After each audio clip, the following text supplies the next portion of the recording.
Good morning, everybody. Saturday is garbage day. I think Thursday is my garbage day, but I'm not gonna lie, I've been wanting to use Garbodor for a long time.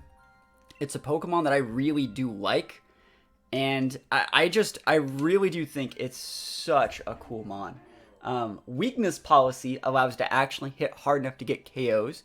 Weak armor allows to get speed boost if you policy proc, and then in reality, like, this is a good move set. Like, Gunk Shots, G-Max Maladar poisons both the opponents.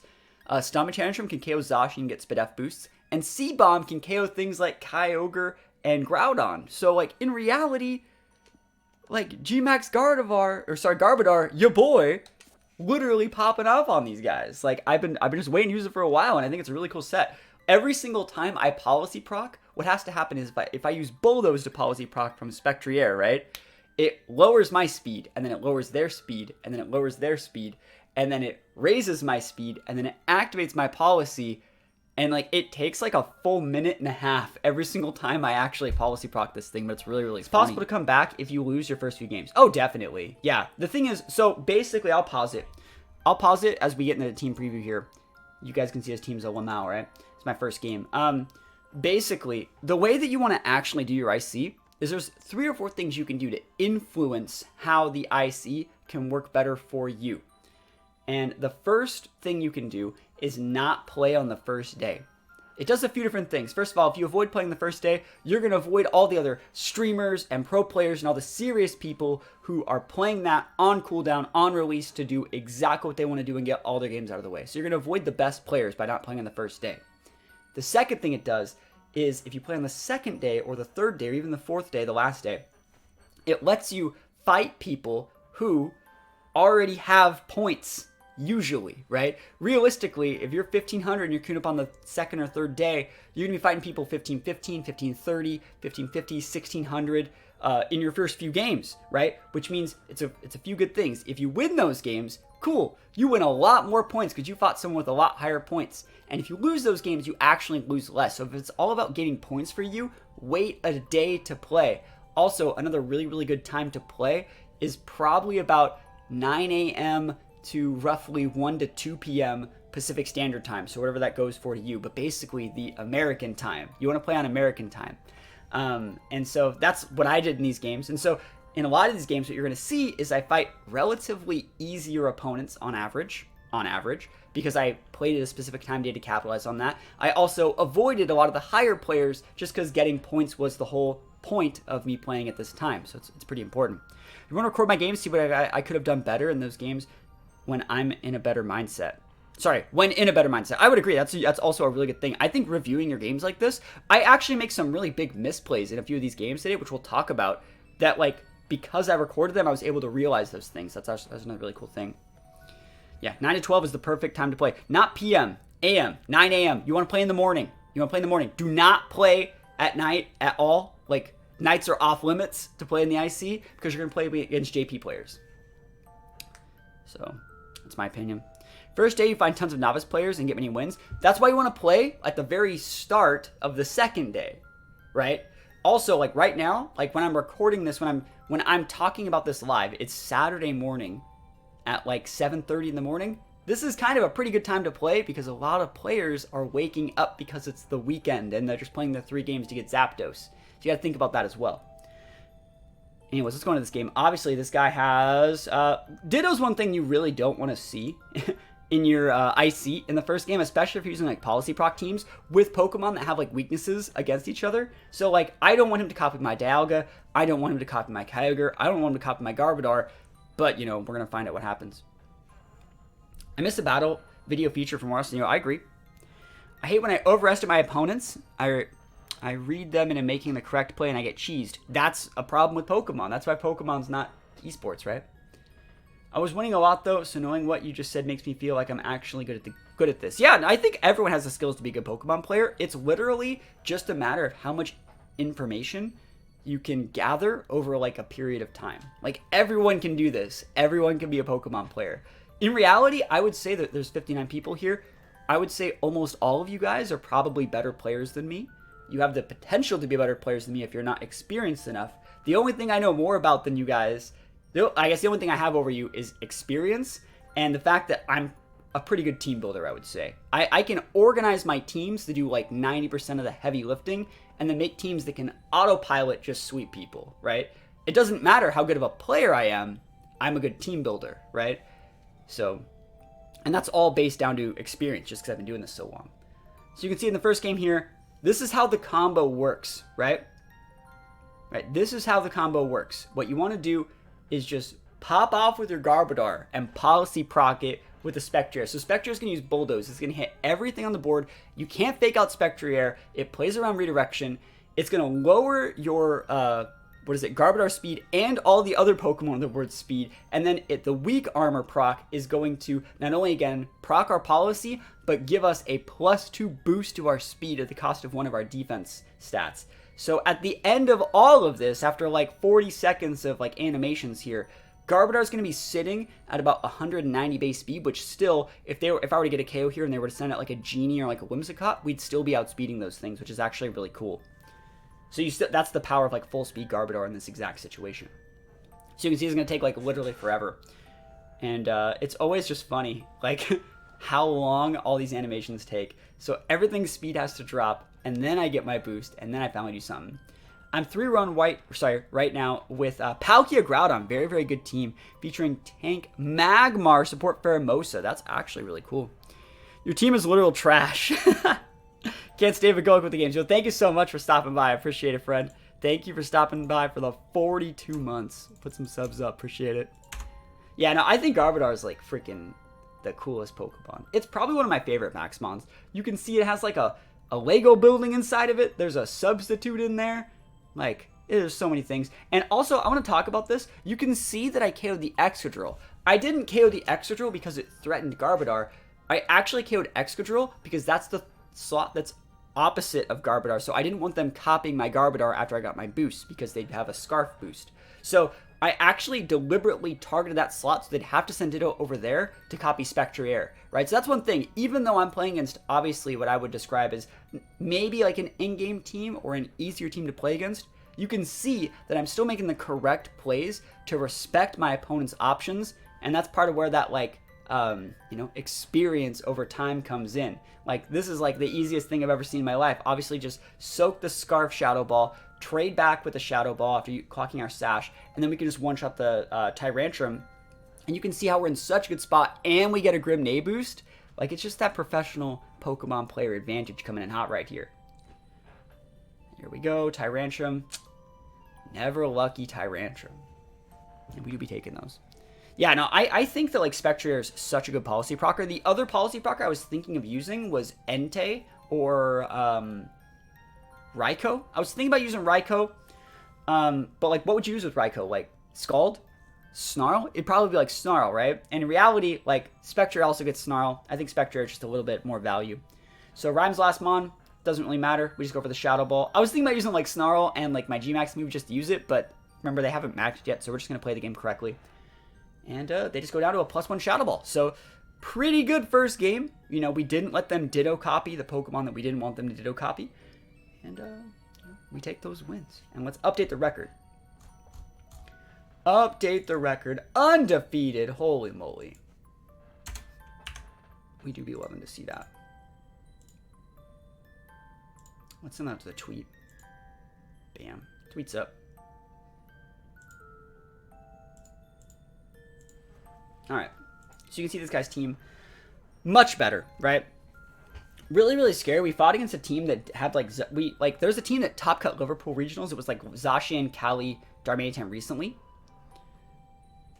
Yeah, I hope that opponent enjoys those shiny Moltres. Yeah, this is the Icy After Party. Yeah, I already played all these games, guys. My team for this challenge is Lugia, Tyranitar, Urshi, Dark, and Garchomp. Garchomp's cool, yeah. So this team, we actually get... I'm going to give you guys a spoiler. We get really, really unlucky in this game. I actually rolled the calcs. I looked at everything, and I was like, okay, you're going to see what I do on the first turn. You saw that I went Grim Dialga, because, again, this is a little bit more standard team. Against, like, a standard Zacian Cali, I can drop either their speeds in one shot with my Dialga. The only issues would be if they brought in things like Darm, or if they had, like, a weird Screens Pult. Lapras is always an issue, and against the Lapras, this whole time right now, I'm actually, like, running calcs behind the scenes, and I'm like, okay, if I were to go fake Tears into the Lapras, right? If I were to fake Tears the Lapras and go for a turn 1 Dynamax, Roar Time boosted Max Wormwind off my Life Orb Dialga, I have an 87.5% chance to KO the Lapras if it's a full health 60 investment set, right? So if it's like a full health with at least 60 points in Spadef, I'm still going to OHKO it after the fake Tears. And so I was like, yeah, I'm assuming that this person's probably just a 2v2 squad. I'm assuming they're probably full health HP, full HP, full special attack. And so I'm assuming I can just get the KO normally. And like, I don't have to care about the Dialga because they're not going to set, the Dragapult, because they're not going to set screens with the Dragapult if they're trying to resonance. So like, worst case scenario, right, like a Dragon Darts or a Phantom Force, I don't really have to care. And in reality, like, we get never luckied and you're going to see what happens. But I still think this is the right play. And if I were to fight this matchup like 10 times over and over and over again, I'd probably do the same thing. But you'll see what happens. A little bit never lucky. What is it? Dragapult's a cool mon. And I was thinking also, like, maybe the Lapras would be, like, Life Orbed. There's so many different Lapras sets. Obviously, it's not going to be a vested Lapras, because, like, that's obviously going to be on their Metagross. So, that's the other thing is, like, they're like, you didn't calc for a Assault Vest? You should have. It's like, I don't think you have to calc for that. Another thing about, like, Zacian and Calyrex Shadow teams is, like, they have to max something, right? So they're maxing the Lapras in this situation. It's not going to be, like, a max Pult unless it's, like, a weird Ice Shard Lapras and, like, a max Pult, and that's still bad. So they're obviously maxing their Lapras. They max after my Dialga. And like I said, I go for the fake Tears into the Lapras trying to get the KO. And the reason why we do that is because if they get a screen up, all the calcs I have to OHKO things like Zacian and Shadow Rider disappear if they get dual screens up. So it's going to be really, really hard. We have to deny their screens, basically. Right, so we go for the fake Tears into the Lapras. Remember, there's no screens up just yet. We soak damage on the Grim with, I think, a Thunderbolt. Yeah, there's Thunderbolt. I think they also para Never Lucky, right? Thunderbolt Dragapult. Life Orb Thunderbolt Dragapult Pog, right? And so I'm like, crap, I wanted that Lapras to be orbed. But anyways, go with the Wormwind and literally never lucky. So like I said, I had an 87.5% chance to get that KO on a Lapras set that was already giving it like more like generous bulk than it probably already had. And of course they live. Of course they get the resonance. And I'm like, crap, because like not only is like the Lapras is still there and they still have a Pult, and like I don't realistically have the tools now that my speed control's down to deal with like a Zacian and or Cali in the back. Like, look at what I have in the back. I'm like, I have to send out, like if I send out my Ogre, it's going to take that big Thunderbolt and die.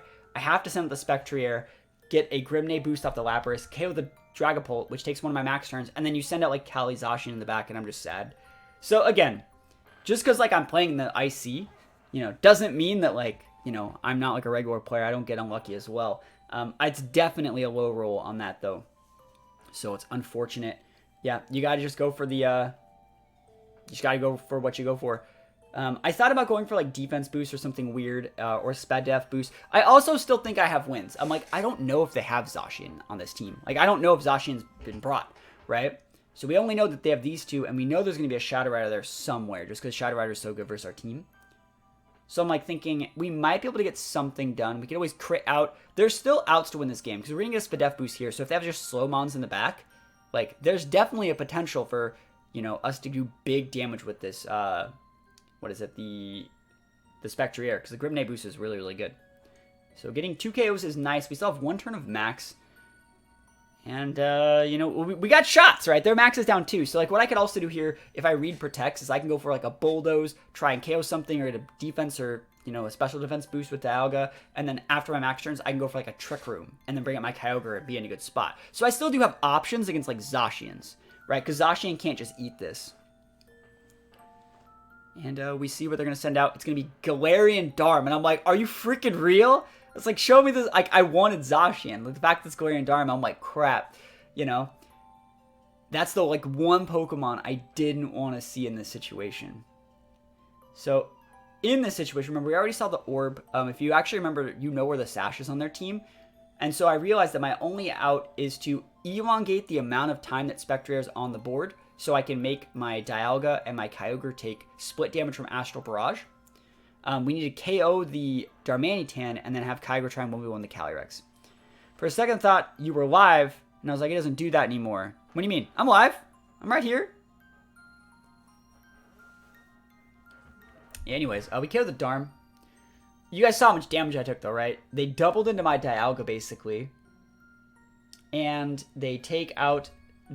yeah, play the games live. I don't play my tournament games live. I apologize.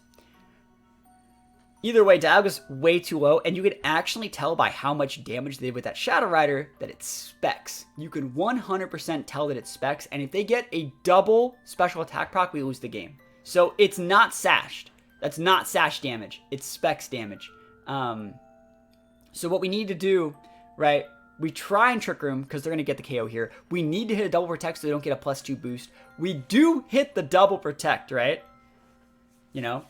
But watch what we do here, right? Just because we're in a bad situation, remember, we can't just go for damage with the Kyogre we're going to bring out. We have to go for the KO the only way possible. We have a vested Kyogre. They have a Specs Shadow Rider that's locked into Astral. That's 4 Astrals used, by the way. Just letting you know, because I have Pressure Dialga. That's 4 Astrals used.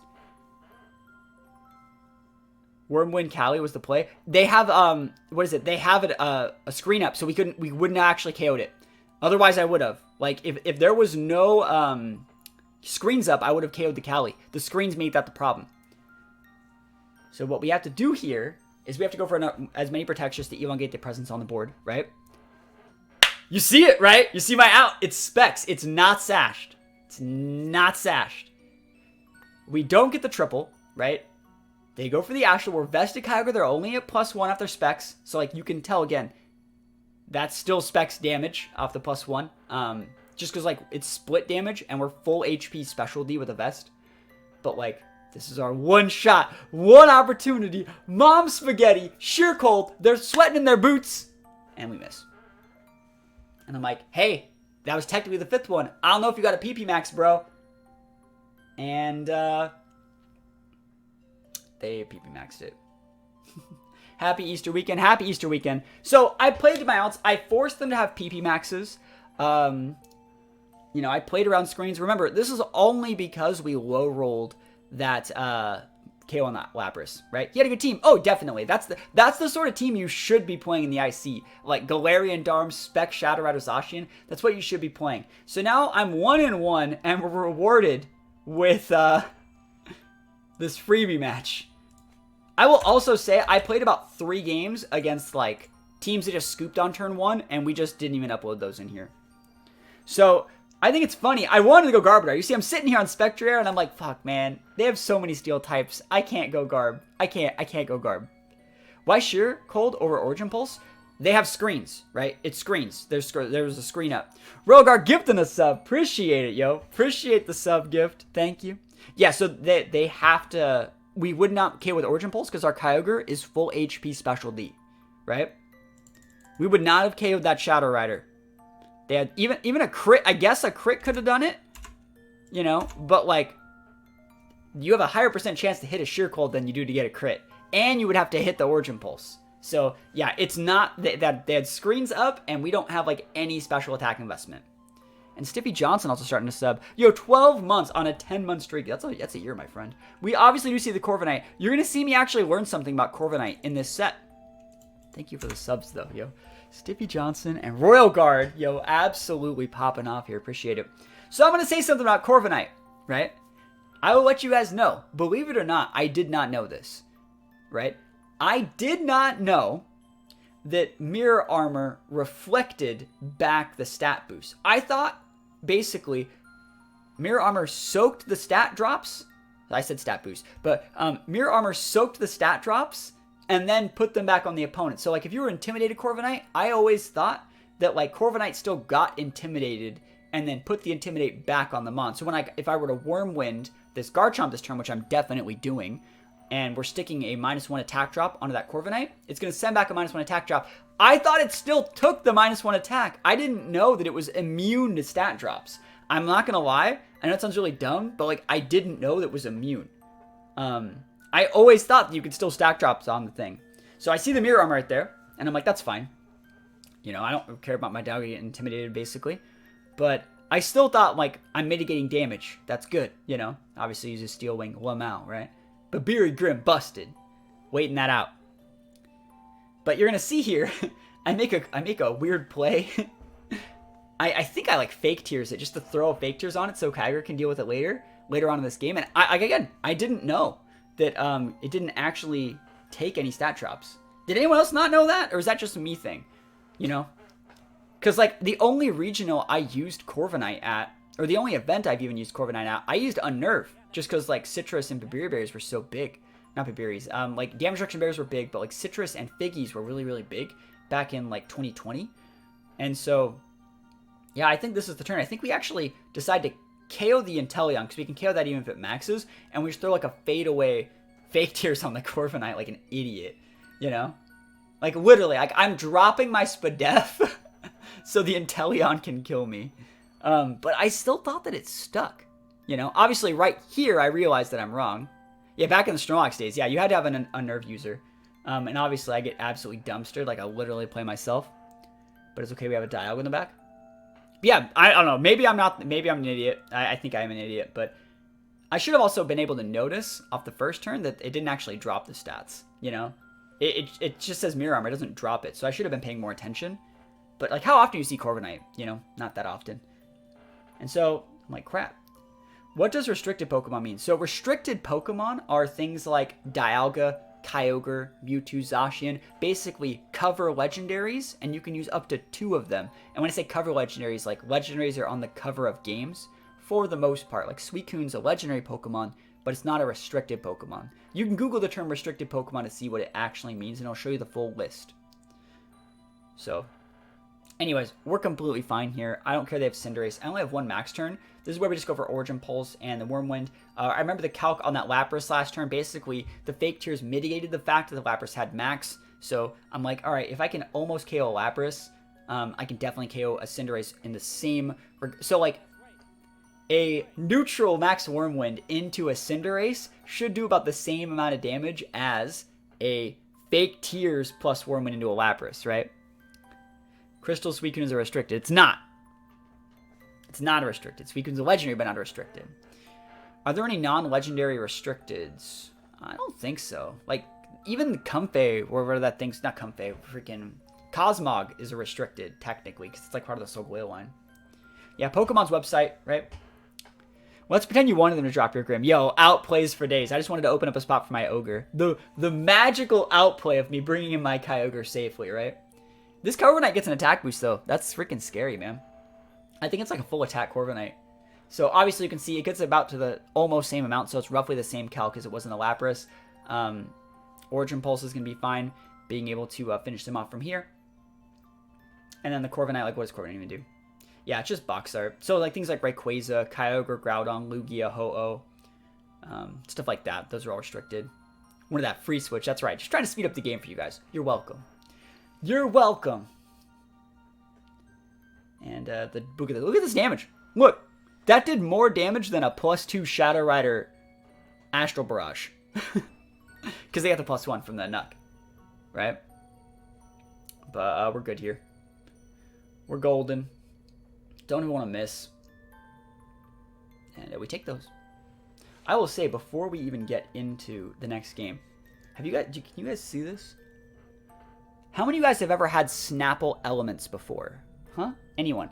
Anyone ever had a drink called Snapple Elements from like the 90s? They brought them back. They taste exactly the same. They used to be in like glass bottles. They're so good. So this game, again, we'll update the record, right? Man, Snapple Elements were like the 90s kids' jam. So we're 2-1 now. This guy's team's going to be pretty simple. Rotom's problematic, but it's fine. Never seen that before. I guess we don't have it in Norway. They used to be around in the 90s, right? They used to be around in the 90s. It was a big drink in the 90s. And they used to come in like huge glass bottles and they have different like elements. So like rain is like the agave cactus flavor. And then like fire's like dragon fruit. And they had all the different like elements from like the element tables and stuff like that. No one's ever heard of it? Maybe I'm just like super dating myself. You know, that's almost... What is it? That's almost 30 years ago that those were popular. You know? Obsessed with Snapple. There you go. It's so fun playing in casual ladder, currently taking my max lightning Whiscash. Yo, big Whiscash energy. That's awesome. Remember that as a kid. There you go. At least someone remembers it. Yeah, it reminds me of Sobe. These were like kind of before Sobe. This is like Snapple's attempt to be Sobe. Must have been early 90s. Yeah, so it's probably like, I would say like 95 to 99 is when I would say that these were popular. But like you also had to like, they were expensive. They're like $3 each. Anyways, obviously this guy's team, we're going to respect Charizard. We're going big Garbodor energy, and it's really funny in this game. We have to bulldoze ourselves and just make ourselves slower and not hit any of their Pokemon, but it's absolutely fine. What do you mean Snapple is still in the glass bottles? Not in a lot of places. Snapple's not in the glass bottles in a lot of places. And I meant like they were tall glass bottles, and they were clear glass bottles. Pina Colada Sobeys. Yeah, I used to have those. Those were really good back in the day. Sobe is still actually pretty good. It's all sugar, though. That's the thing. These things are, like, not nearly as sugary, but they still taste really good. I love G-Max Maladar's animation. You're going to see it in action. Barbarian dropping the tier 3 sub, 39 months. The channel's biggest supporter. Oh, my goodness. OMG. Appreciate it, friend. 39 months. We do be taking those. We do be taking those. Yo, how's it going? So, yeah. Go with the big Maladar. We're still literally in, like, the weakness policy animation. Max trash moment. That's right, yo. Everyone else is trash. G-Max Maladar. One shot in a Charizard. You do be loving to see that. Poisoning the Rotom as well. Feels great, man. Still find it funny that they gave G-Max forms to Nostalgic Kantomons, New Galarmons, and Garbodor. If you actually, so the reason why they did it to Garbodor is Garbodor's a really popular Pokemon in Japan. There's been 2 or 3 different very popular Garbodor trading cards that have been like, you know, pivotal in the competitive game. So like Garbodor is actually a pretty popular Pokemon overall. I would say Garbodor is in like the top 100. So like I definitely see it being a Pokemon that like is deserving of a G-Max out of like all the poison types. Yeah, I think that it's worth it. Like, if you look at like how merch basically works for like TP or like for Pokemon in general, Garbodor is definitely like up there. Yeah, he just has too much hate from Westerners. What about Kingler? We used Kingler yesterday. I love Kingler, man. Kingler's busted. Garbotoxin, yeah, the good stuff. Like Garbodor is basically how you played the card game for like 10 years in a row. Makes sense it would get its own G-Max. Just notice that thing has a sub in it. Yeah, the more you look, the more you realize it has a bunch of, like, weird stuff in it. It has, like, planes and stuff. Garbodor's awesome. Freaking awesome Pokemon. But again, thank you guys all the subs. You know, Barbarian. We got Royal Guard gifting subs. All the people that are following as well. You guys are amazing. Appreciate it. And the Big Max Phantasm, we're basically completely fine in all these situations. Like, so what we're doing in these situations, we're snarling and using Max Quake to make them weaker and weaker and weaker and weaker. So, we just do be taking these, right? I love that a bus comes flying out of the poison tray when his max moves. Yeah, it's freaking awesome, right? It's awesome. So, big G-Max Garbodor just chilling here. Getting the boosts. Mimikyu, last Pokemon, pretty good. Just a pile of kids' trash. I mean, isn't that what we all are? I'm just a pile of kids' trash. So just go for the Shadow Ball. We want to break the Mimikyu disguise. I thought about snarling. I thought about bulldozing a guarantee hit. But I was like, and also it would give me a speed boost in case I needed it for something weird, but it's fine. And we just overgrowth that Rotom. We used like our full moveset here. It's so sick. Like, oh man. Trying to give more subs, but Twitch is not my friend today. Yo, don't worry about it. You've already done way more than enough. I appreciate it. Just your support. Just you being here is more than enough, my friend. Thank you.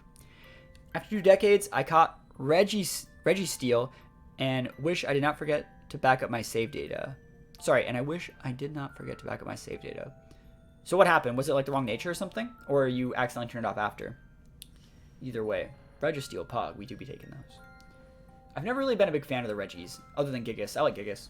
So we take out the Rotom, one-shot City with Overgrowth. We do be taking those. I think it's funny that you have to use like a Grass attack to make Garbodor good, and it just clashes so hard with its G-Max move. The SD Mimikyu, but we're realistically not afraid of it. Yeah, my favorite thing is probably the sub in the Garbodor, like, G-Max, like, body. But I also like the building. The Lego building is cool. it makes me realize, like, how big is this thing really? Bought the OLED, but sold both my Lite and my regular Switch for it. Is it good? Oh, you forgot to back up your complete save data. Oh, that's... Ooh. Yeah, that's crazy. That's not good. That's not good at all. So, Garbadar's back. I thought you meant just, like, saving your game or something. Not, like, backupping your data. Oof. That's the worst. Alright, so we're fine here. Mimikyu also is back at full. Guys, you remember when Disguise didn't used to, like, hurt you? So you could use... Do you guys remember Sash Mimikyu? How much of a problem that thing was? Holy moly. When Mimikyu could use Sash, you have to break Disguise and break its Sash and then break its life. That Pokemon literally lived forever. If you guys think, like, Sash Hatterene or Sash Trick Room Setters are problematic, Mimikyu's, like, the ultimate, man. Disguise used to be busted. Yeah, Mimikyu busted, literally. Look at it right now. It's busted. Yeah, it was insane. I wonder, you know, with, like, Wolf getting into the competitive Pokemon lore ring, along with, like, me and Moxie boosted, I wonder if we'll see, like, I wonder, because, like, I already saw Wolf take an idea that, like, Moxie said they were using. Ferrothorn is a freaking pain for this team. Realistically, Ferrothorn's a pain for this team, because, like, I can't use Garbodor, like, at all. I can't use Ogre or Toad, realistically. It's just a big pain. But yeah, I saw Wolf use an idea for Chatot that Moxie said they were going to be making. And, like, Moxie has already voiced, like, complaints that me and Wolf are doing, like, lore videos. Even though I still think the videos that I'm doing aren't stepping on anyone's toes. Because I'm covering things that I did. You know? I feel like Is Mr. Rhyme in this game? Would be fun to see that one. I used a Rhyme video... I used Rhyme on a team, like, 2 days ago. We're at 3-1 now, by the way. I used Rhyme in a video, like, 3 days ago. It's up on YouTube. More videos do really well. It's crazy. I feel like more people are getting into competitive Pokemon. I agree. Registeel 6'3". Yo. Big boy. So, Gastrodon Cloyster. In this situation, you definitely do be having to respect Cloyster. Right? What does Gastrodon even do? Like, I'm sitting here thinking, do I have to max? I do have to max. I'm thinking I have to max because I don't think a +2 Seed Bomb could just KO Cloyster. I think you need the max move. Also, if I do max, I avoid a crit Earth Power from the Gastrodon. So it's definitely still right play to max here. But yeah, I think with, like, in terms of, like, the lore videos, obviously Moxie did it first. He did it, like, 2 weeks before everyone, right? And he asked me to, like, change the name of my lore series. He asked me to, like, you know, not step on his toes with it, even though I give him shout outs in the videos. I, like, the first, like, line or two of each of my videos talks about his channel.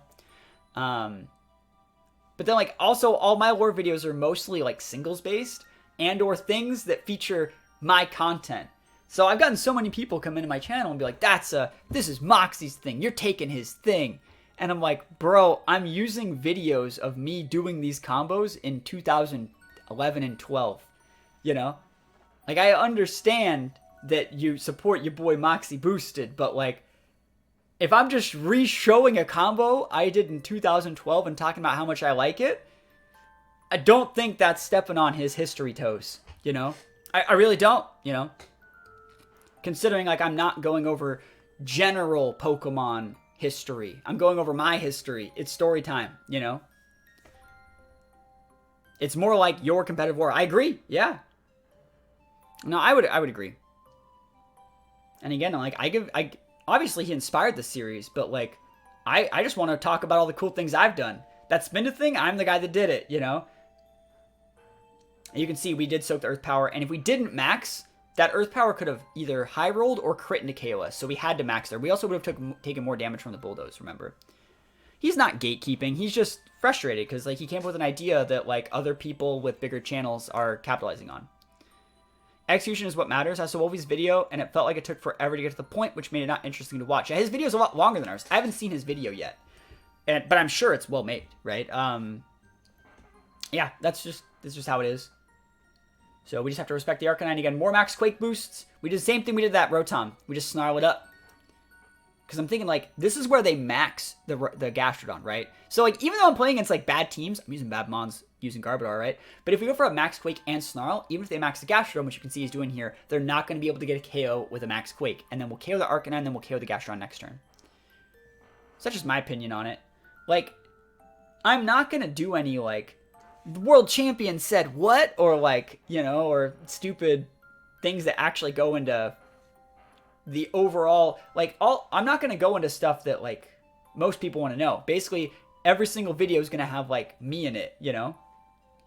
I don't know. I just thought it was really weird because I'm getting a lot of hate in my comments from, like, people that are his fans. And it's like, don't we all have the same fans, too? You know? And it's like, I feel like out of all the big channels, you know, you have, like, Wolf, Zang are the top. And then you have, like, me and Moxie Booster right around 30K. He just broke 30K. I'm, like, 8 subs from 30K. And then you have, like, James Beck, like, right on our toes, right? And I really feel that, like, out of all those communities, the ones that share the most viewers in common are me and Moxie Boosted, right? And it's like, how do you not like one of us? That's the question. We both do the exact same type of content, like more memey off-meta picks and show you how to use them. That Mimikyu, before its disguise gets off, is there a certain amount of damage you can apply to it? You can damage Mimikyu before its disguise using like Toxic and stuff. Is that what you're talking about? Think they like him and they don't want to go down and don't go up by doing the same thing. No, I agree with that. It's all, you can definitely support your boys, right? I just feel that like the whole mindset of these are my views and this is mine is so weird on like YouTube or Twitch as a platform. If in reality, like take a look at like Wolf and how like far he's spread like Pokemon general. It's like stuff on YouTube. Like there's more than enough views for everyone. We're a community. We're all friends, you know? Yeah, Mimikyu's... So, no. Any move that actually damages the Mimikyu disguise will break it. If you hit it with even a move that is the weakest move in the game, and if you make contact to the disguise, it will break it. Yeah, Adriaf's cool in person, yeah. Yeah, I feel like each of us are doing different things as well. I feel like all three of us are doing different variants of it. I would agree. I actually think, you know, he made his newest lore video that talked about like how he's not going to do the competitive Pokemon lore at the start. I think he should keep it.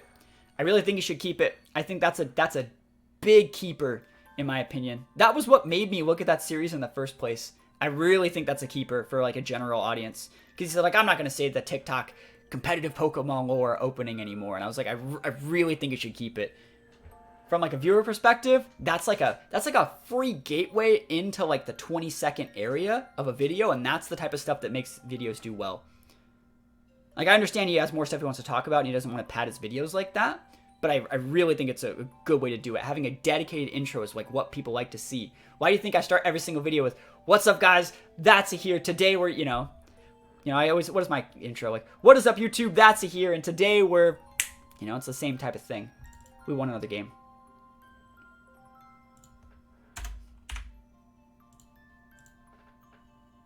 I wish it put Toxic. Yeah, Garbadar's G-Max move should put Toxic. It should. It should put Toxic, you know?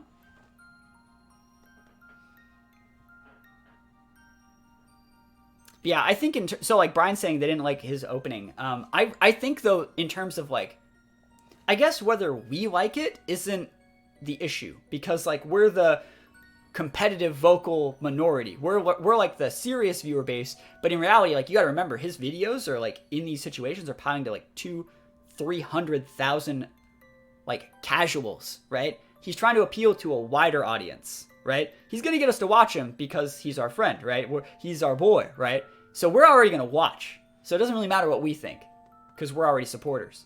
But for the general audience, that tells them exactly what they want to know. Right? It's giving like credence to what he's talking about. The word competitive, Pokemon, lore, right at the start, like that. That's why the first videos did well, is because that was there. Right? In my opinion. That's my opinion. It really just felt like the reason why his first two videos did so well is because that was there. Oh, always people saying thank you. Appreciate it. Love to see that.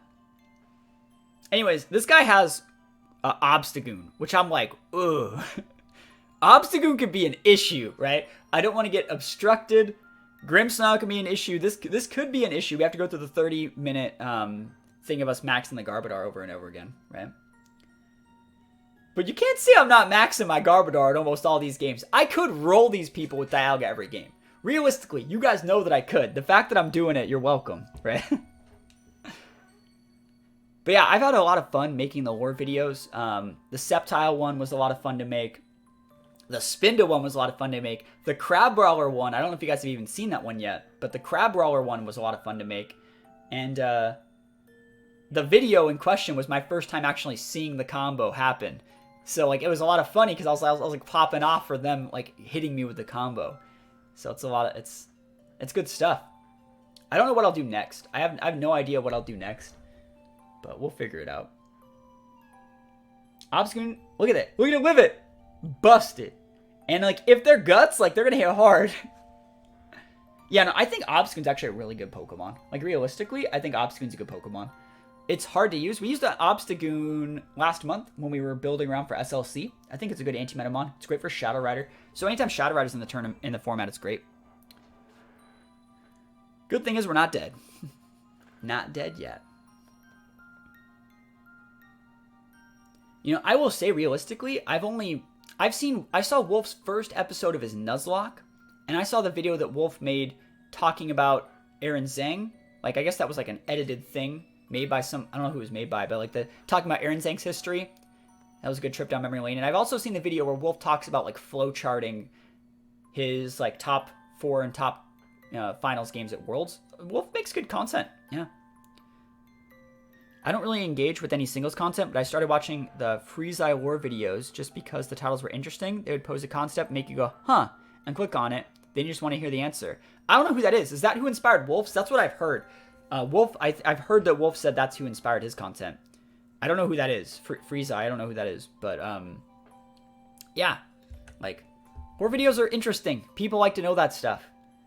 You know? I don't think I go too clickbaity. Like my Spinda title is the one move that changed Spinda forever, and I would agree. Assist definitely changed how that Pokemon works. You know, with the Crab Brawler, the combo that made Crab Brawler meta, like it's true. Absol Crab Brawler, that's how meta. I thought Freeze-Eye on YouTube was one who inspired Moxie, not sure it inspired Wolf. I think Wolf's come out as actually linking that guy as his like inspiration, but like if Moxie was also inspired by them, then there's no grounds there for him to say like I shouldn't be making these, you know? Yeah, Wolf is in a different position than the rest of us, I believe, because he has to basically carry Pokemon on his back and be like the figurehead. So, like, if Pokemon gets more popular or less popular, it's basically up to him, right? And so he has a lot more responsibility in those situations. Smogon stuff. It's weird that I don't know who that is, because, like, I do a lot of Smogon stuff as well. I guess that's just a part of, like, I'm not on YouTube for Pokemon content. Like, if you were to open up my YouTube, it would not recommend me Pokemon content. I don't watch Pokemon videos, so you know, I'm on Twitter sometimes, and so I'll see like when A-Drive posts a new video or when Pokeaim or Blunder posts a new video, but I don't necessarily watch them, you know? The last time I consumed Pokemon content was like 2008. And I have been watching actually, hold on. I'm lying. I've been watching a little bit of Pokemon challenges to learn how to Nuzlocke better, so I can be a better Nuzlocker. Those videos did have an intro, and that also really helped me binge when I found them the first time. That's just my view. You as a full-time creator probably understand better what gets views. You never know. Like, I'm learning stuff every day, you know? I'm learning stuff literally every day. I would say appealing to a wider... If you're making a video to appeal to your target audience, great. That sounds like what that Freeze-Eyes guy's doing. He's making videos that appeal to a specific amount of people so he can get his views to pay his bills. That's great, right? It's probably they probably get really good views if it's inspiring like Wolf and Moxie to do it, right? And then like, you know, then there's Moxie who's making videos to appeal to a wider audience than they normally appeal to. 10 to 15, 20 times the amount of bigger audience. And so with those videos, you have to make it friendlier for everyone, you know, for everyone.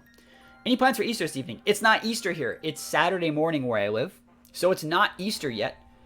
But in terms of like Easter plans, I don't know yet. I don't know yet. I might go see my mom. I don't know. Good question. I should probably figure something out. Almost. Oh, we do get... Okay, the Dragapult. Man, Garbodor's so good. We're 5-1. 5-1. Everyone's like, that's all you fight is bad teams. Well, This team technically has 2 restricteds. Does that count? Does that count as 2 restricteds, chat? In reality, they're all legendary, right? Gonna watch WWE on Sunday. Is it Backlash? Is it Backlash that's happening? I follow a good amount of WWE content, but I don't like really watch it that much anymore. I used to watch a lot in the 90s, but I'm still like, I still follow the Facebook pages or whatever. So I still get like, I still see them pop up. The Soulless Necrozma, yeah.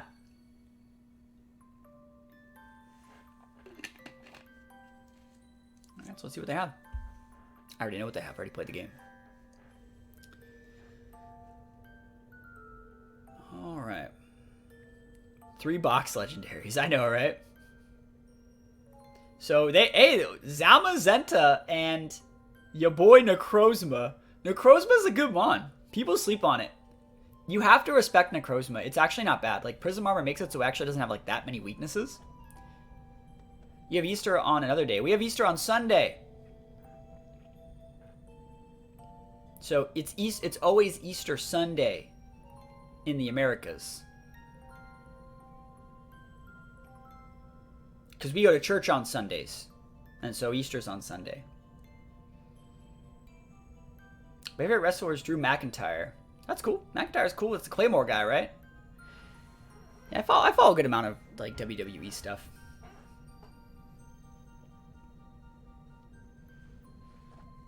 Yeah, it was a Good Friday on Friday. And then we have Saturday's just a whatever day. And then Sunday's when Easter Sunday is. It's a nice for shiny birds. People shouldn't respect everyone to be serious. Oh, that's why I'm using freaking Garbodor in most of my games. If I knew how to make Necrozma, Orbeetle, Flapple work together, I'd start a new account and name myself Isaac Newton. You still can. Necrozma base should be able to steal a Pokemon your opponent's out of the field. That'd be cool. I think people sleep on base Necrozma, and the people that sleep on base Necrozma have never played singles, where that Pokemon is like definitely an OU staple. It still has the stats to be like an Uber. It just doesn't. That Pokemon right there has Uber stats, right?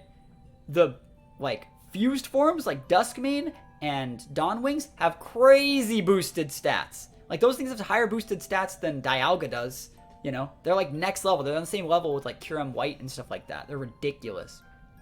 Right here, I'm actually thinking, there's no way in hell this guy maxes his Cresselia. So I'll just drop this Zamazenta speed and KO it. I'm like, what's he gonna do with the Cresselia? You know, I was hoping to get an ally switch. Bro just maxes Cresselia, and I'm like, oh, man. Duskmane is better. The thing is, Duskmane is better, obviously, right? But Duskmane brings with it a ground weakness, a fire weakness, you know, fighting neutral. And regular Necrozma just has Prism Armor. Those aren't even weaknesses for it. And the weaknesses it does have, you know, Dark and Ghost and stuff like that, are much more manageable than it would be in like its Dawnwings form. I've used regular Duskmane. Sorry, regular Necrozma. It's a good Pokemon. Is Necrozma RU? OU staple back in the day. It probably is RU now, you know? Like if you take a look at Gen 7 or Gen 8, you know? Start of Gen 8. Like if you look at like any Draft League content, Necrozma's always like an S tier pick. Always.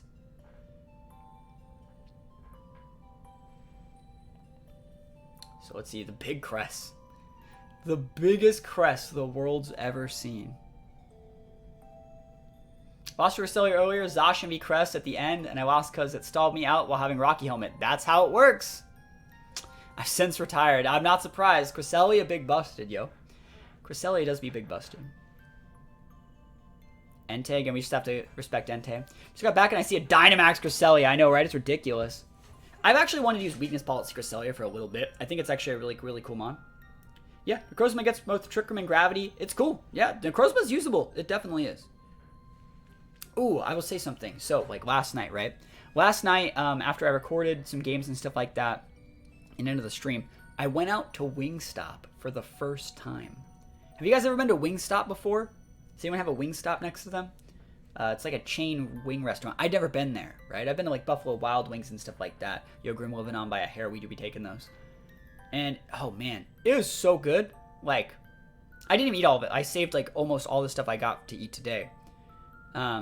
But basically, it reminded me of like what wings are supposed to taste like back in like the 90s when I was a kid. Like my dad used to go to like mom and pop shop and get like different sorts of wings, and they were so good. And it was the exact same like nostalgia hit from back in the day. Wingstop's pretty good. Yeah, it was good. I liked it. I thoroughly enjoyed it. Imagine how broken Regigigas would be if it did not have slow start. I mean, there are games where like there's formats where you can take abilities away and stuff like that. It's still a good mod. You get the spiciest wing. I got like just the original hot wings, and it was good. I like really hot stuff. Look at this, Dynamax Cresselia. I want you to look at this, Dynamax Cresselia. He's gonna go for his Starfall. He can do whatever he wants, Chief. Look at the damage. Just look at it. Oh, and it's not grounded, so it's not mitigating my roar time. One shot at a Dynamax Cresselia. If that doesn't show, he was at -4 specialty, by the way. If that doesn't show how busted Dialga is, like, I literally don't even know what else will. All right, guys, we got to a point where we have a real team, right? Ta-da! Real team. I think I'm in like the 1600s right now. I'm actually realistically, you guys want me to do my real record? I think I'm like 8-1 right now. Because I had 2 people just queue up for games and dip. So I had 2 people queue up for games and dip. So I'm 8-1. Do you like the Hot Wings series on YouTube? I love Hot Ones. That's awesome. Yesterday I lost to an imprisoned Cali S, which killed my Indies TR. Yo, I believe it. I've seen. I mean, that's my favorite set for Cali Shadow as well. Is in prison. Sash in prison. It's really good. But we got a real team now. But yeah, there were 2 games where people just queued up. I didn't even include them. Top 1,000? Oh yeah. Well, I mean, it's not that hard to get top 1,000. It's not. You just have to, you know. If I were to play all 15 of my games, that would be top 1,000 as well. So Blastoise Shadow Rider. Now, remember, he had Shadow Rider and I think Zacian. I might not be recalling correctly, but they have to max something. That's how these teams work. They have to max something. You ever tried the bomb? I've never tried it. From Hot Wings? I wish. 23-7. One of my losses was when I couldn't lose a match, but I disconnected. You'll literally never lucky. I apologize. It's always a sad sight to see. Yeah, I don't really care what this guy does. In reality, if I were that person, I would be imprisoning Trick Room with Shadow Rider. Like, why else would you lead that versus this team? You know? Astral Barrage ain't doing anything to Grim. Like, you don't want any business of what my Grimmstomp is bringing to the table right now. And Dialga won't die. And so if we respect G-Max Blastoise, make it so you don't set a dot, we're going to be fine. So I'm assuming this turn that they're expecting me to go into the Cali, and they're going for a Yawn Blastoise. Like, what other move would you realistically do here if you have a Blastoise? You're obviously going for the biggest Yawn I've ever seen in my life. Like, hell, I'm going to let you get that Yawn. So basically, this is a win-win. If you went for a Fake Out, I would just one-shot a non-max Blastoise. And if you did max, I'd KO you from a Fake Tears. So it covers the Yawn, it covers the Fake Out, it covers the G-Max, and we do be taking those, right? We literally do be taking those all the way to the bank. So Blastoise goes down, right? That's one Mom that's a problem that's gone. And now the Calyrex Protect's also on cooldown, so we do be taking those. And I'm assuming Zacian's coming out here. Should have had a Gorgeist. I mean, I would have one-shotted that too. I agree. They should have. So Zacian comes out here. And so this is a really, really cool situation because I'm like, okay, so let's just beat Zacian. Remember, they have to max something. They got to max something. And I don't think you want to max your Cali here. So this is where we just pop out the scary face. Like you can see, this is how the team's supposed to be played. It's just free wins. Getting a speed drop on the Zacian and let me KO it, which will also give me a special defense boost. So it's still better to do this than to tunnel into the Cali who could still be sashed. And of course they're going to just like take the damage too. They think they're faster. They're going to go Astral Sacred Sword. We're not going to let them do any of that. They can go for a big Wisp, literally like I care. What do you think on physical Dialga? There's nothing wrong with the Wisp there. There really isn't, but like, we're fine. Yeah, I like the Gorgeist. You have to, are you Quick Claw? How do you go first, you know? Anyways, we KO that guy and get a Spit F boost on both of our Mons. And so whatever they send out, they're going to have to max that, realistically. Realistically, it's what you're maxing. And I think it's Rilla in the back, which is problematic. But if we stick Wormwinds into the Cali, we can lower the Rilla's attack and be fine. You just wait out its max turns and wait out its grassy terrain. Oh, it's Choice Scarf. That's cool. All right, that's cool. I like that. You're using a fast Gourgeist. That's cool. Yeah. So yeah, we just go for the drop into the Cali. And like, this is a weird situation for me, right? I was really surprised what's going to happen this turn. Because I'm like, I can one-shot that, at least cock its Sash and be fine. I probably should have just doubled into the Cali, realistically. But I wanted to go like this in case they went Protect, because that would still break its Sash. And while also getting an attack drop, which would be really, really nice. So they're maxing here, and I'm like, are you maxing Cali or Rilla? It says it's in a Pokeball. So that tells me it's probably the Rilla, right? Yeah, I like Trevenant as well. I do like Trevenant. One of my absolute favorite mons. Took out the Worlds in 2017. Big G-Max Rilla. And, we'll be taking those. So, Scary Face into the Cali. There's going to be a really, really weird rest of this game. Because, like, this game's still not over yet, actually. Because this is my last max turn. You still have all your turns. And I was really surprised that they outsped my Dialga there. Considering Dialga has, you know, what is that? 5 more base speed than Rilla, and I have investment. That means that Rilla has to be rocking over 100 points in speed. Which, like, I was really, really surprised. Just 60 won't let you outspeed my Dialga. So it lets their Cali also get the Spadef boost, which means it doesn't get close to being KO'd from this. And I was like, that's bad. I dislike all of that. So that's definitely not good. Also, I'm out of max turns. And they also go for an Astral. So it's just not great. You can make your Trevenant slower. You can put an Iron Ball on it or like a power item. So the Cali's slow. Right, I'm out of max turns. These are starting to get a little bit dicey now, right? It's starting to get just a little bit dicey out here. And they have max Quake, which means it tells me you're vested Rilla. And I'm like, that's dumb. You know, I don't want to deal with that, which means I'm going to have to stick a Fake Tears on eventually. I'm really thinking here, I'm like, huh, do I just Fake Tears your Rilla now and make it so my Kyogre can guarantee outspeed? It's probably the best play, right? If you go Protect, though, it's just going to elongate the board. They do go for the Protect. And so I get to stick a speed drop into the Rilla, but it's not like it Rilla helps me that much.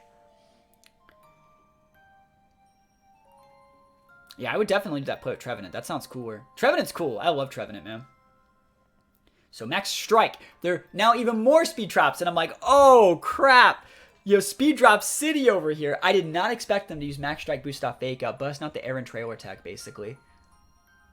I love Soroblo, and I wish they gave him a Dynamax form, but I can't complain because they gave him Glorian form. Yeah, they gave him like 2 of them, basically. So anyways, that Max Strike really does change things. I have the right mons in the back to do whatever I want. We just need to get that Cali off the board, I think, and then we just wait out their max turns, and we wait out their terrain turns so we can actually use the rest of our mons correctly. But I'm thinking about it. I think you have to double Scary Face back into that guy and hope that we can KO. First of all, I also hope that, like, -2 Rilla is then slower than my Dialga because I don't know how fast that guy is. But I need to be able to hit this before they can max Quake me. My girlfriend's favorite Pokemon is Pumpkaboo. And we've used Quick Claw Pumpkaboo to be able to trick-or-treat things. That was a lot of fun. So let's see. When you do get the Flash Cannon. In best of 3, how do you win when your opponent already knows your game plan? Do you switch up your strategy or just play the same way? You never really play the same way. What you need to do, depending on how you played game 1, you need to then make your opponent respect your team. So, like, let's say I'm using Dialga Grim. And I really, really win the first game by going, like, Fake Out Grim. And then I one-shot something with Dialga. And then, like, I Scary Face or Fake Tear something and one-shot something turn 2. That's going to get them to over-respect what Grim Dialga brings to the table. And so in a game 2 situation, the things that Dialga would be weak against would be like things like Landorus, other really, really big ground attacks, other bulky Pokemon that I can't one-shot. And so the way that they would beat that loses to what the other Pokemon in my team do. So the team's made to cover up for the Pokemon that will be able to punish a Dialga. I can use something like Seismitoad Kyogre and just roll someone that's trying to roll my Dialga Grim off. So, depending on how I do in Game 1, win or lose doesn't really matter, you're going to over-respect my options in Game 2, which leads to me just leading with something different that punishes you for respecting what my team does. Hopefully that makes sense. And we just switch out the Grim so we can switch it back in, and then Grim will come in and not have to deal with... It can Fake Out if it has to, it can Foul Play faster than the Rilla since Rilla has a speed boost and we're fine. But yeah, in best of 3, so like what I would do, what I did at SLC Regionals, I used Comfey Zekrom, right? And I just went standard, like Policy Proc / like healing my Zekrom, right? And in Game 2, the things that beat Zekrom are things like Zacian, Landorus, Groudon, stuff like that. And so in game 2, almost every single time in game 2, I went Zard Bronzong. That gives me the option to go Protect Trick Room. That gives me the option to ally switch Wildfire things. That gives me so many different options, but it beats the Pokemon that would normally pin the Zekrom and gives me that free win in that situation. So it's a lot of good stuff. And you see we're going to win this one. But this guy had a good team. He played correctly too. So we're in the 1600s at this point. And we're doing okay. And then we just win. Grass dissipates. Didn't even have to use Kyogre.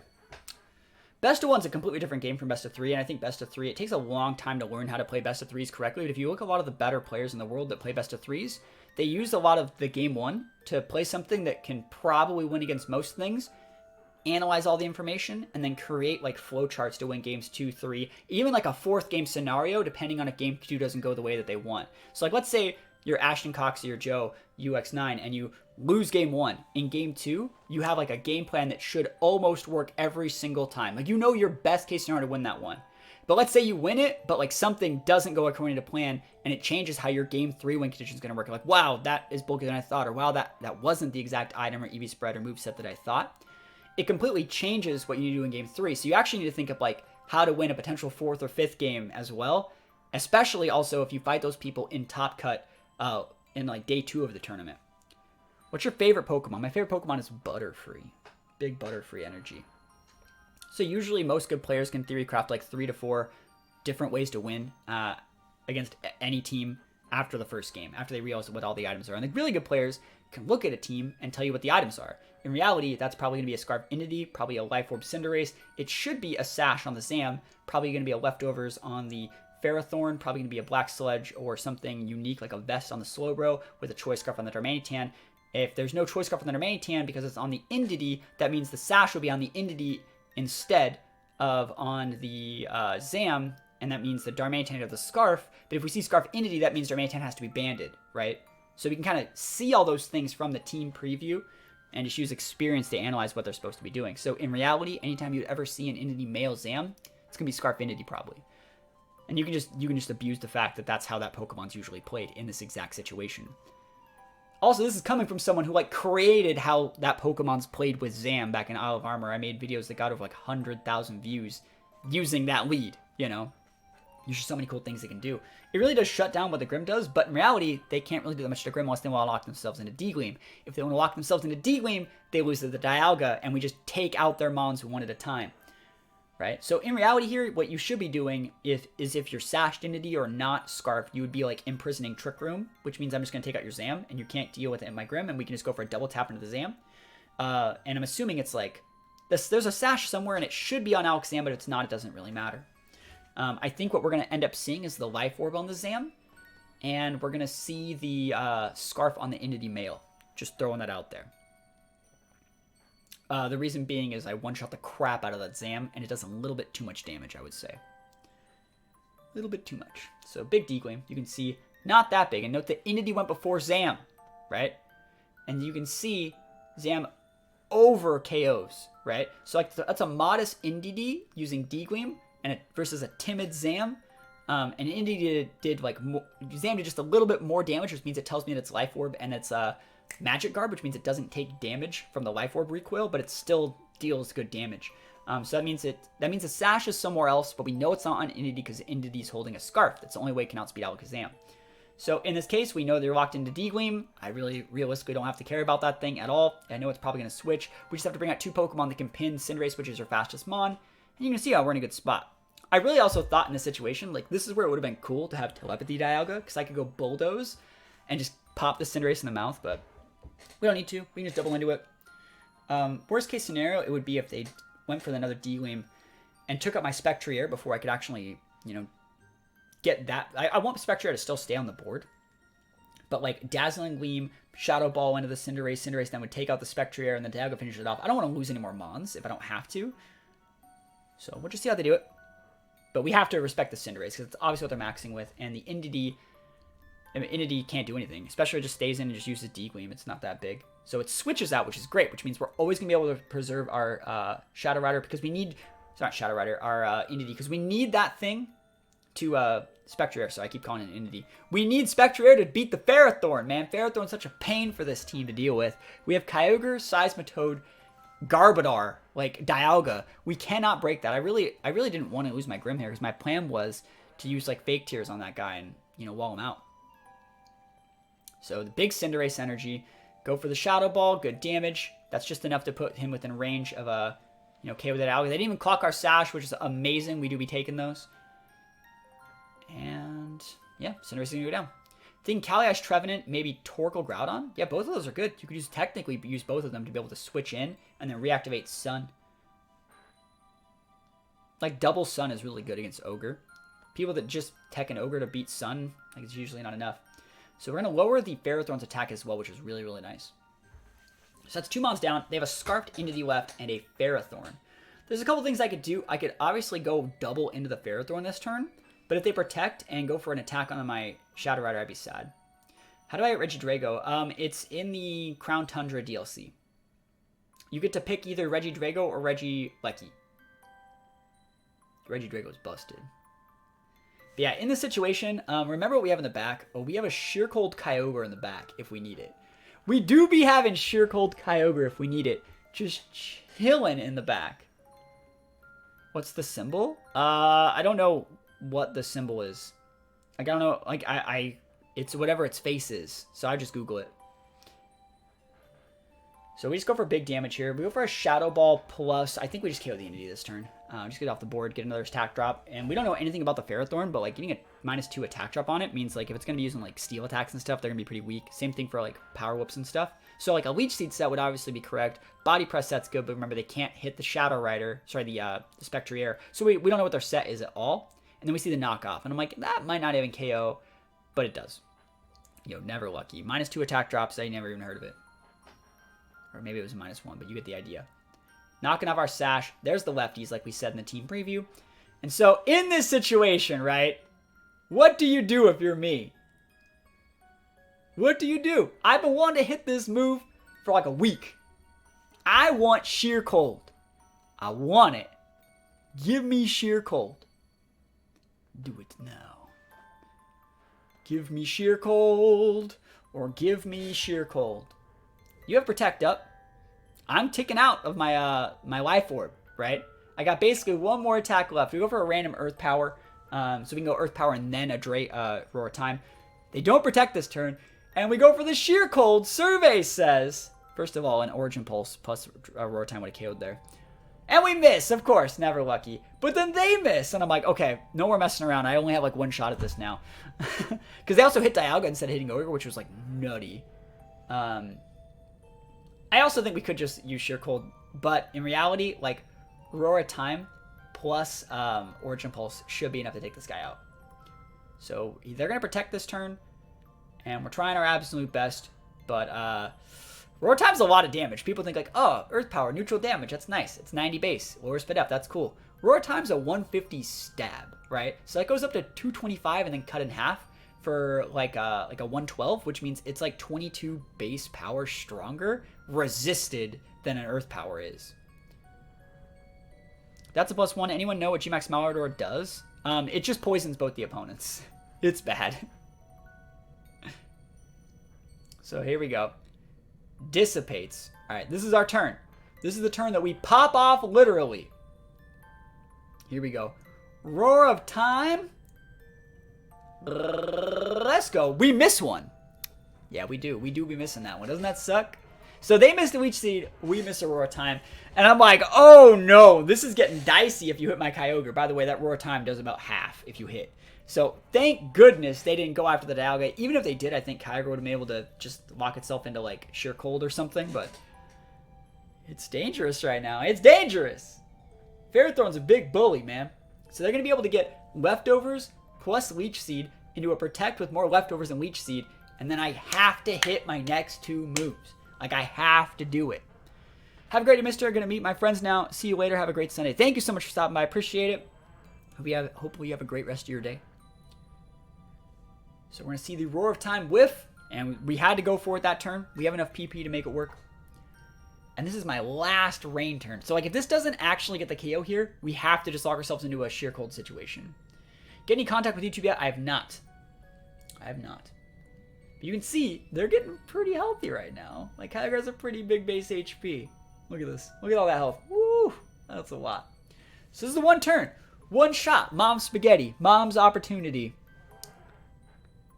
Roar of Time does make connections. Look at this damage. Look at it. Oh, yeah. That's a lot. And then Dialga takes out the Life Orb. If Kyogre hits this Origin Pulse, I win. Survey says we do be hitting those. Single target. No special attack investment. Kyogre. Last turn of Rain. And we take it. We go to 10-1 for day 1. And remember, my only loss was to a low roll on a Lapras. But we do take those. So pretty good situation. And yeah, it was a lot of fun. So that's all my games for the International Challenge so far. I don't know if I'll play any more, but they were a lot of fun.